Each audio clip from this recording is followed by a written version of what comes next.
Imagine it's a nice peaceful day. You're in your car, driving to work, and you see this. You see that clip? Uh-huh. Tell us a little bit about yourself, Thomas. Well, my name is Thomas. I have graduated an automotive technician program here in Las Vegas, and I'm now working as a mechanic at Big O Tires. As a mechanic, when you look at this video, what is the first thing that comes to your mind? Well, I think the most virtually obvious aspect of this video would happen to be the bright orange sparks emerging from the bottom of the vehicle. As a second opinion, ACS certified brake repair. It's glowing. It's glowing? It's glowing? What do you mean? It's fucking glowing. I think it might be the brake pads. You know, that's not a bad idea. Lucky for you, Thomas. This whole video is about changing brake pads. What's a brake pad, you might ask yourself? It's this little thing. And it's hard to tell when they're going to wear out because it depends entirely on how you use them. If you like to make quick stops, yours might wear out a lot faster than others. Because of this, you should check your brake pads occasionally before they start screeching, because that screeching is from the metal back of the pad scraping the metal on your rotors. Obviously, the pads get squeezed up against the rotor during braking. So if the rotor gets scratched up, damaged, bad surface, then the braking becomes less effective. Now the first thing you're going to want to do is you're going to want to loosen the lug nuts on your tire. If you don't loosen the lug nuts, then the engine, while you're trying to shake off those lug nuts, can start to do a little jiggy wig. And obviously, jiggy wigging is definitely bad for an engine. You don't want to try to damage an expensive car component like an engine. For loosening the lug nuts and removing them, you can use anything from an impact wrench to a tire iron. I used a tire iron because that's what most people are going to end up using. What we now want to do is we want to lift up the side of the car that we're going to be removing the tire off of. How we're going to do this is we're going to use a car jack. You're going to want to position it so that it's pressing up against the pinch weld. So you want to have it right here. Across that flat spot. Yeah. Once you have the car jack positioned so that it's touching the pinch weld, you can start lifting it up. So you want to lift it so it's at least an inch or two above the floor. Okay, now you can actually remove the lug nuts. By this point, the lug nuts are loose enough that you can remove them with your hand. Just be careful because you're going to want to instinctively spin them off like I did. But the problem is, when it gets to the end, it's going to fly off and you're going to lose them. Did it again. Okay. Lug nuts are notoriously easy to lose.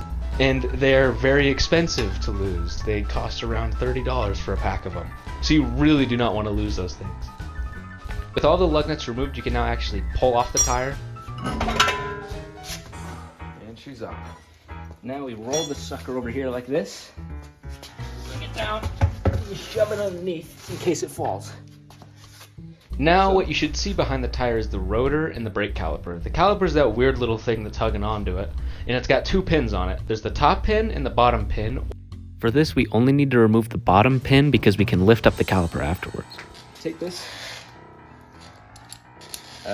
Probably not the right fitting, we could try it, but you want to take a ratchet, stick this there, and a big heads up, do not push down on the ratchet like I'm doing in this part of the video, and you'll see why. You have a horizontal and you're pushing downwards, right, with your whole body, your whole weight. I like to hold the ratchet vertical and then pull it towards me while to remove the brake caliper pins. And while you're pulling it towards you, you wait for it to give, and then once you got it, then you're good to go. And you won't be, breaking your hand or smashing into the floor like you did. Oh.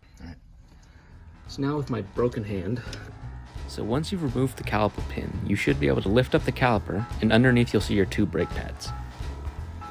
Okay, so you can see, if you come over here, you can see the brake pads. This fella right here.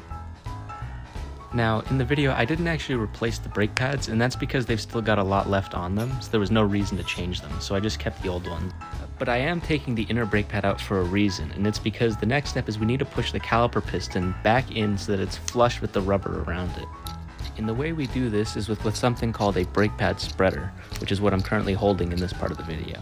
So what you do is you take the inner brake pad and you push it up against the piston, and then using that same brake pad spreader, you start to twist it so that it slowly pushes into the piston. And you want to do it slowly when it makes contact, because if you push it too fast, it might actually break the piston. So you just want to take it nice and slow for this part. until it's flush with the rubber. You don't want to go any further than that because you can risk breaking it. Once it's flush with the rubber, all that's left to do now is retrace our steps to put everything back on.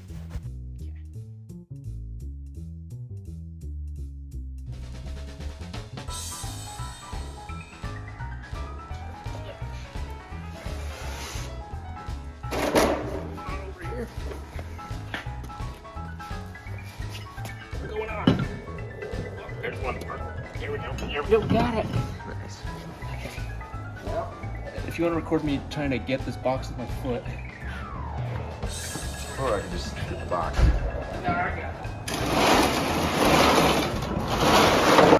So you want to put the lug nuts on almost like you're drawing a star, where you want to put the lug nuts opposite to each other. And the reason they do this is because the tire's going to be moving around a lot, and if you do it in a full circle, the tire's going to be leaning a lot on one side than the other. And then you just want to hand tighten them as much as they'll go. And once they're hand tightened, you want to take the tire iron and you want to tighten it as much as it can go without the wheel moving. Go over here. All right. You throw the sucker into here. Wrong one. This thing's ready to go on the floor, yeah. All right, and you turn it to the left. And hope that it doesn't fall. Good, we did it. Okay. Now we can jump on it. Just, all right.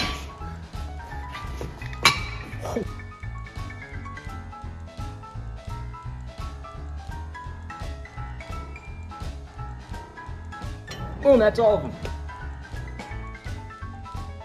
Kick this. And it's just like, yeah, that's it. Oh, that's insane. That's a perfect ending.